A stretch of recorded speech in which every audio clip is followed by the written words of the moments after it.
नमस्कार, मैं हूं Amod Srivastava. Amazing thought, amazing message, amazing information की दिशा में एक कदम और आगे। आज के इस चिंतन का विषय है ओशो वाणी अहोभाव। भविष्य की संभावनाओं को ख्याल में रखकर कृष्ण पर बात करने का विचार किया है।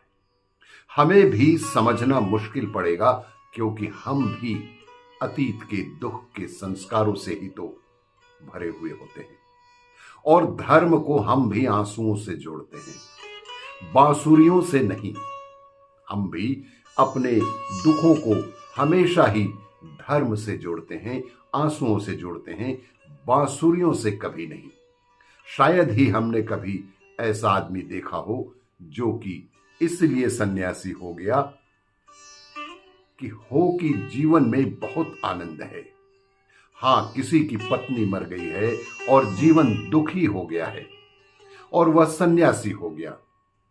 किसी का धन खो गया है, दिवालिया हो गया है, आंखें आंसुओं से भर गई हैं और वह सन्यासी हो गया। कोई उदास है, दुखी है, पीड़ित है और सन्यासी हो गया। दुख से सन्यास निकला है, लेकिन आनंद से सन्यास नहीं निकला। कृष्ण भी मेरे लिए एक ही व्यक्ति है जो आनंद से सन्यासी हुए हैं। निश्चित ही आनंद से जो सन्यासी है वह दुख वाले सन्यासी से आमूल रूप से भिन्न ही तो होगा। जैसे कह रहा हूं कि भविष्य का धर्म आनंद का होगा, वैसे ही मैं यह भी कहता हूं कि भविष्य का सन्यासी आनंद से सन्यासी होगा।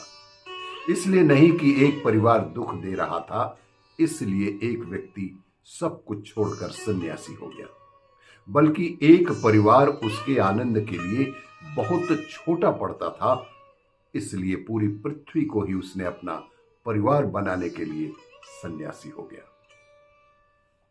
और इसलिए नहीं कि एक प्रेम जीवन में बंधन बन गया था, इसलिए कोई प्रेम को छोड़कर सन्यासी हो गया, बल्कि इसलिए कि एक प्रेम इतने आनंद के लिए बहुत छोटा था।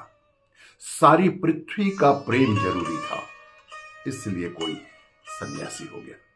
जीवन की स्वीकृति और जीवन के आनंद और जीवन के रस से निकले हुए सन्यास को जो समझ पाएगा वह कृष्ण को भी आसानी से समझ पा सकता है। नहीं, भविष्य में अगर कोई कहेगा कि मैं दुख के कारण सन्यासी हो गया, तो हम कहेंगे कि दुख से कोई सन्यासी कैसे हो सकता है। और दुख से जो सन्यास निकलेगा वह आनंद में ले जाने वाला बिल्कुल ही नहीं होगा। दुख से जो सन्यास निकलेगा वह ज्यादा से ज्यादा उदासी में ले जा सकता है, आनंद में नहीं ले जा सकता। क्योंकि दुख से जो सन्यास निकलेगा वह दुख को कम ही कर सकता है, ज्यादा से ज्यादा आनंद को पैदा नहीं कर सकता।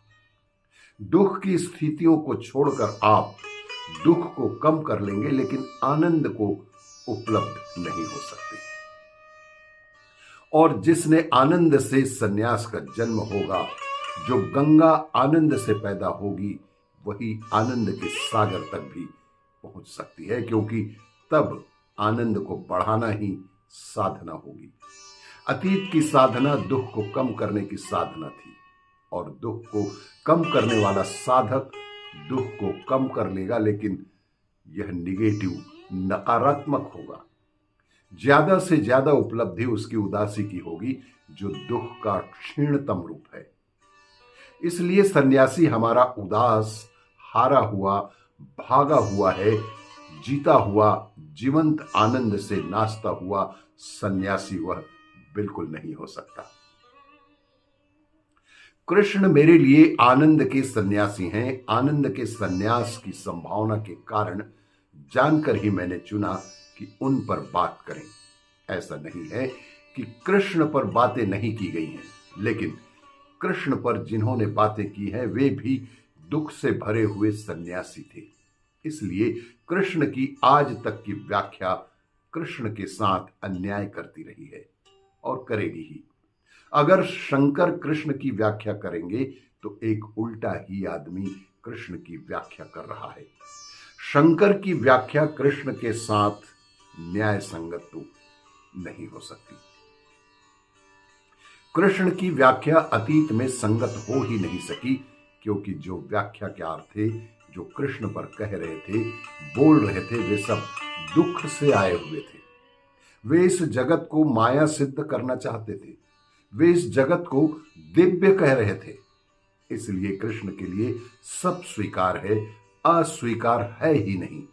टोटल एक्सेप्टेबिलिटी का, समस्त को स्वीकार लेने का ऐसा व्यक्तित्व कभी पैदा ही नहीं हुआ।